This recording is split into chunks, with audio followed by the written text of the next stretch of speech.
war-saxaafadeed ay si wada jira u soo saareen shirkadaha Telesom Somtel iyo ururka ay ku midoobeen shirkadaha isgaadhsiinta ee Somaliland ayaa waxay bogaadiyeen xeerka isgaadhsiinta Somaliland oo golaha wakiilada ee Somaliland ay maanta ku sameeyeen wax ka bedel iyo kaabis. war-saxaafadeedka ay soo saartay shirkadda Telesom ayaa u dhignaa sida tan: shirkadda isgaadhsiinta ee Telesom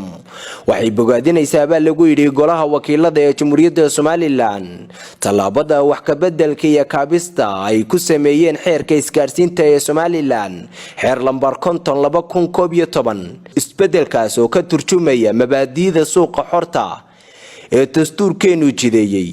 waxaan u aragnaa baa lagu yiri talaabo loo qaaday dhinaca horumarka dhaqaalaha iyo tiknoolajiyadda dalka. sidoo kale waxa lagu yiri waxaan u mahadnaqaynaa madaxweynaha Somaliland iyo wasaaradda isgaadhsiinta iyo tiknoolajiyadda dadaalka ay ugu jiraan sareynta dastuurka, sharciga iyo horumarka dhaqaale iyo tiknoolajiyadeed ee dalka Somaliland. Allah ma hadla baa lagu yiri. dhanka kalena war-saxaafadeedka ay soo saartay shirkadda Somtel ayaa u dhignaa sida tan: shirkadda isgaadhsiinta ee Somtel waxay si weyn u soo dhaweynaysaa baa lagu yiri una hambalyeynaysaa golaha wakiilada ee Jamhuuriyadda Somaliland talaabada ay maanta wax kaga bedeleen xeerka isgaadhsiinta Somaliland xeer lambar 50/2011 isbedelkaas oo waafaqsan dastuurka iyo xeerarka dalka kana turjumaya mabaadi'da suuqa xorta.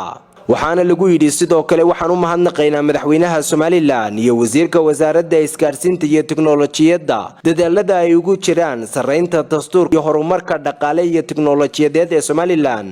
gabagabadiina war-saxaafadeedka sidoo kale ay soo saareen ururka ay ku midoobeen shirkadaha isgaadhsiinta ee Somaliland ayaa u dhignaa sida tan: ururka ay ku midoobeen shirkadda isgaadhsiinta ee Somaliland ee SATO waxa uu arkaa go'aanka wax ka bedelka xeerka isgaadhsiinta Somaliland xeer lambar 50/2011 ee golaha wakiiladu inuu yahay mid dan ay ugu jirto suuqa xorta. isgaadhsiintu waxay isku xidhaa wadanka gudihiisa iyo dibadiisa in la helo fiber optic. shirkaduhuna u siman yihiin waxa uu keeni doonaa inuu kobciyo awoodda tiknoolajiyadeed ee shirkadaha wadanka, inuu abuuro in wadanka oo dhan ay sugnaato isku xidhnaantiisa